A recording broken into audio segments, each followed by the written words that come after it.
2020 ஆண்டோட இறுதியில 14வது ஐந்தாண்டு திட்டத்தை சீனா அறிமுகப்படுத்துச்சு. இந்த திட்டத்தை கடந்த 5 வருஷமா சீனா நடைமுறைப்படுத்தி வருகிறது. இதனுடைய வெற்றி அமெரிக்காவையும் ஐரோப்பிய நாடுகளையும் தினம் தினம் சைனா சைனா சைனான்னு உச்சரிக்க வச்சிருக்கு.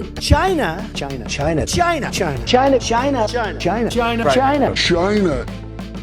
இந்த 5 ஆண்டுகள்ல சைனா பெற்றிருக்கக்கூடிய வெற்றி பொருளாதார வரலாற்றில் மிக மிக முக்கியமான ஒன்று. இந்த சூழல தான் தற்பொழுது 15வது ஐந்தாண்டு கால திட்டத்தை சீனா அறிமுகப்படுத்தி இருக்கு. இது 2026ல இருந்து 2030 வரை சீனாவில் நடைமுறைப்படுத்திருக்கிற திட்டம். சைனாவுடைய ஐந்தாண்டு கால திட்டம்னா என்ன? கடந்த 2021ல இருந்து 2025 வரையிலான காலகட்டத்தில் 14வது ஐந்தாண்டு கால திட்டத்தை எப்படி சீனா செயல்படுத்தினாங்க? இப்ப கொண்டு வந்திருக்கிற 15வது ஐந்தாண்டு கால திட்டம், அதாவது 2026 முதல் 2030 வரையில் சைனா என்ன செய்ய போகிறது அப்படிங்கறத இந்த வீடியோல முழுமையா பார்க்கலாம். சீனாவுடைய ஐந்தாண்டு கால திட்டம் என்பது ஒரு மாணவருடைய டைம் டேபிள் மாதிரி. ஒரு மாணவனுடைய இலக்குக்கு ஏற்ற மாதிரி மாணவன் என்ன சப்ஜெக்ட் படிக்கணும், எப்படி படிக்கணும், எந்த நேரத்துல படிக்கணுங்கிற மாதிரி சீனா அடுத்த 5 ஆண்டுகளாக என்னென்ன செய்யணுங்கிற திட்டம் தான் சீனாவுடைய ஐந்தாண்டு கால திட்டம். குறிப்பா சீனாவுடைய பொருளாதாரம், வேலை வாய்ப்பு, தொழில்நுட்பம், சுற்றுச்சூழல், ராணுவம், கல்வி, ஏன் சீனர்களுடைய தினசரி அன்றாட வாழ்வு கூட எப்படி இருக்கணுங்கிறத ஐந்தாண்டு திட்டம் தான் முடிவு செய்யும். ஒரு 5 ஆண்டு காலத்துல அவங்க எடுக்கிற முயற்சி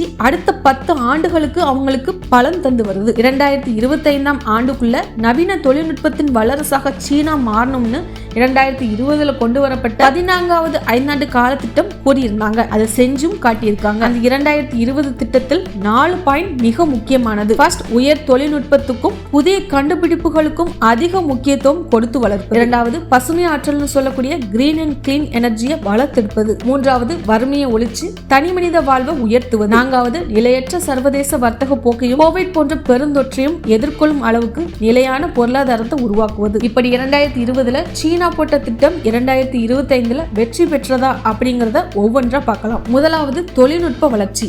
தொழில்நுட்பத்தில் எந்த அளவுக்கு சீனா வளர்ச்சி பெற்றிருக்குன்னா, இனோவேஷன் பேட்டர்ன், அதாவது தொழில்நுட்ப கண்டுபிடிப்பு காப்புரிமையை உலகத்துல உள்ள எல்லா நாடுகளை விட சீனாவே அதிக அளவுல வச்சிருக்கு. அதிவேக 5G, AI தொழில்நுட்பம், எலக்ட்ரிக் வாகன உற்பத்தி என எல்லாத்திலையும் உலகின் முன்னணி நாட சீனா இருந்து வருது. செமிகண்டக்டர் சிப்களுடைய வடிவமைப்பு மற்றும் உற்பத்தியிலும் சீனா தவிர்க்க முடியாத சக்தியாக மாறி இருக்கு. இரண்டாவது, பசுமை ஆற்றல்னு சொல்லக்கூடிய கிரீன் எனர்ஜியை வளர்ப்பு. உலகத்திலே மிகப்பெரிய சோலார் மற்றும் விண்ட் எனர்ஜி சிஸ்டத்தையும் அதற்கான கட்டமைப்புகளையும் சீனா உருவாக்கி வச்சிருக்காங்க. எலக்ட்ரிக் கார்கள் உற்பத்தியில சீனா ஒரு புரட்சியே செஞ்சிருக்காங்க. 2025 ஆண்டுல மட்டும் 1,30,00,000 EV வாகனங்களை சீனா உருவாக்கி இருக்கு. சீனா ஒரு GDP வளர்ச்சியை பெற செலவிடும் எனர்ஜி யூனிட் 20 முதல் 25% குறைவான எனர்ஜி யூனிட்களையே தற்போது பயன்படுத்துது. மூன்றாவதாக, வறுமை ஒழிப்பு திட்டம். சீனாவின் கிராமப்புறங்களில் சாலை வசதி, மருத்துவ வசதிகளை அதிகப்படுத்தி இருக்கு. கல்வி வளர்ச்சி மற்றும் வேலை வாய்ப்புகள் கிராமப்புறங்களில் கொடுக்கப்பட்டிருக்கு. இதன் மூலம் பல லட்சக்கணக்கானோர்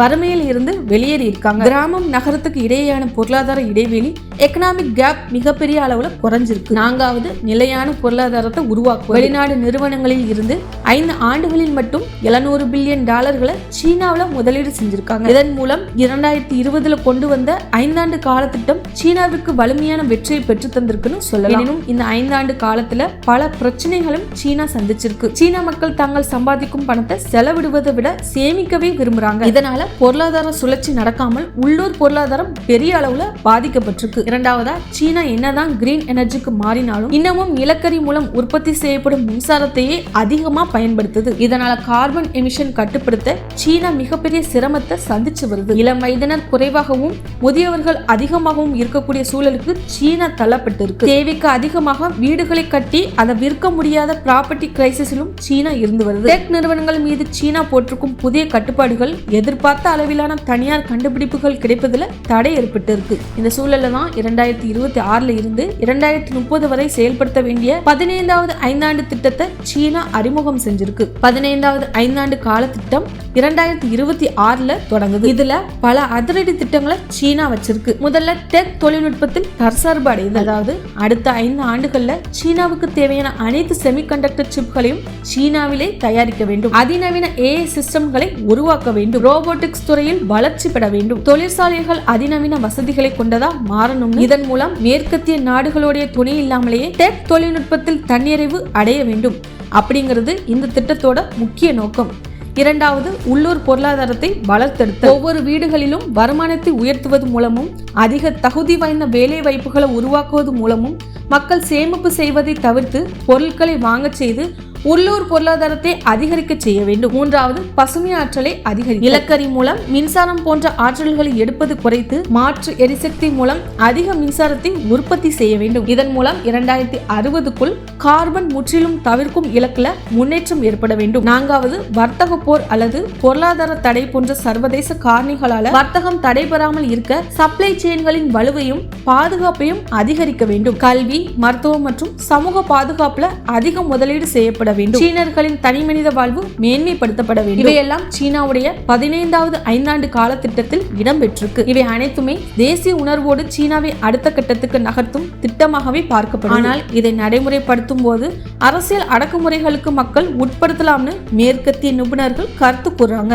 மேலும் தன்னாட்சியான அதிகாரம் கொண்ட நாடா சீனா உருவாகும் வகையில் மற்ற நாடுகளுடைய ஒத்துழைப்பில் குறைபாடு ஏற்படும். 14வது ஐந்தாண்டு கால திட்டத்தின் மூலம் சீனா தொழில்நுட்பம் மற்றும் வாழ்க்கை தரத்துல மேன்மை அடைந்தது. 15வது ஐந்தாண்டு கால திட்டத்தின் மூலம் புதுமையான கண்டுபிடிப்புகளையும் நிலையான தன்னிறைவான வளர்ச்சியிலும் சீனா உலகை வழிநடத்தும் நாடாக மாறும் என்று சர்வதேச பொருளாதார வல்லுநர்கள் கருத்து தெரிவிக்கிறாங்க.